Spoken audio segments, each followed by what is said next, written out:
and therefore it will end up commanding 60-70 billion dollars of revenue. But not everything in fintech is as big. So there are factors that one needs to bear in mind, and therefore each of those cusps are going to be evaluated for how big the market opportunity is. The other piece in evaluating market opportunity is also that adjacencies don't matter that much in fintech. Cross-selling is different from adjacency. So what I mean by that is, just because there is an app which will disseminate credit to people is not good enough an assumption for somebody to believe that eventually we will end up doing wealth services through that, or not good enough that eventually there'll be commerce. And there are examples.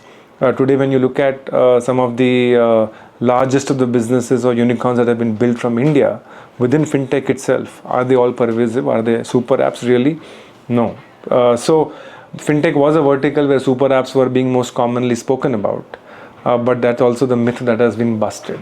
So one should avoid that. One should if you're talking about an insurance business which is looking at claims as a part of its opportunity set, one needs to figure out how big is the revenue pool in claims. One can talk about insurance as a mega large opportunity, it will grow to $1 trillion business, factor of the GDP. All that is great, but most savvy investors would know about it. So no founder needs to really do a hard job of pitching it. And if you really need to do, maybe you're not talking to the right investor. So I would, might sound a little harsh and provocative, but fact of the matter is that in fintech, it is important to have the right investors, because there is a fair bit of hand-holding, there is a fair bit of sparring. Seasoned founders would spar in a different way at a different level, and first-time founders would need hand-holding and anchoring at a very different level. Fintech is capital intensive, and the capital intensity comes from the fact that there are regulatory licenses to be taken, and there are integrations to be had if it's a B2B business. If it's a B2C business, it has its own circuit of the whole GTM and the product market fit, etc.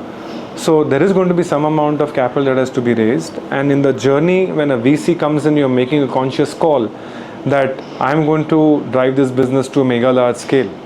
If one feels that I'm not wanting to build it to be mega large scale, don't bring a VC. You're better off building a lifestyle business, and there's nothing wrong with it. 9 out of 10 businesses starting today are lifestyle businesses, and 1 in every 3 of those, or 1 in every 2 of those, have an opportunity to take debt and grow, and almost all of them will have a shot at scale to go and take a private equity funding at end of 10 years, 15 years, next generation. There are so many of those. So one should not stereotype and say that VC-based funding is the cool, glamorous, sexy way of doing things. But when you choose to take capital from a VC, do understand exitability and a finiteness of timeline to get the exit are two critical things. And a VC will look at how fundable this company, which is a total of the founder and the market opportunity, going to be. So if you do get a feeling that it's a great founder, it's a great market, but fundability is an issue, one may not look at it. One can look at some of those ideas as well, but one saw that there was a challenge where not enough businesses in fintech also got funding, because of the fact that people were apprehensive that what will happen to credit as a scope, the way the RBI was coming with various stipulations and regulations. People were reluctant to get into insurance distribution because they were not sure that beyond the top 3-4 players that exist on the digital side of things, how will the market be captured. So there are those factors. If the sector, no matter how big it is, but it does not look like it is going to be fundable in the near future, it is going to be definitely a hard pitch. So coming back, the troika of founder, market and fundability are the driving factors on how we look at a startup. The deck needs to drive home the essence on how strong each of these are, and you need not necessarily need 10-20 slides each. Some founders do a stellar job on maybe 3 to 4 slides each, and you're home. The idea is to be able to convince somebody on what you're doing, why you're doing, what patterns you saw, what led you to that discovery, and that allows the person to resonate with it. The solution. Founders many a times do get very passionate about the solution, and we do love funding those passionate founders. In fact, somebody who's devoid of that emotion is hard to evaluate. So that's perfectly fine, we want it. But at the end of the day, obsession to the solution at the cost of the problem is hazardous. Let me explain. Let's say that you're trying to solve the problem of access in getting credit, and you say that I will get funding within 60 minutes or real-time funding for somebody, the consumer, in maybe a minute. The problem is not that everybody wants funding all the time in 1 minute. The problem is that the ability to get the collection, the evaluation, and the journey between. So the problem needs to be understood well. The access to credit is different from the speed at which credit is disseminated. One needs to differentiate and have layered approach to all of these things, and one cannot get obsessed about just the solution of it. One needs to understand that the problem keeps evolving, the customer needs keep shaping up and down, and are you going to be in sync with it? B2B, you start with a certain problem, you will get some POCs to be done. There's customer feedback. No matter how robust your solution is, if the bank integration throws up a few challenges at the level and it expands your implementation from 4 months to 12 months, you're going to be untouchable for the VC.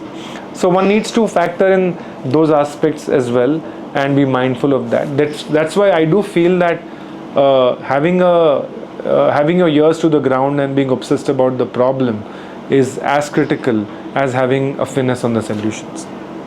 So the deck and the pitch have to factor all of these in, and it's about sometimes also the daily DNA articulated in a manner that can be comprehended by the other person much better.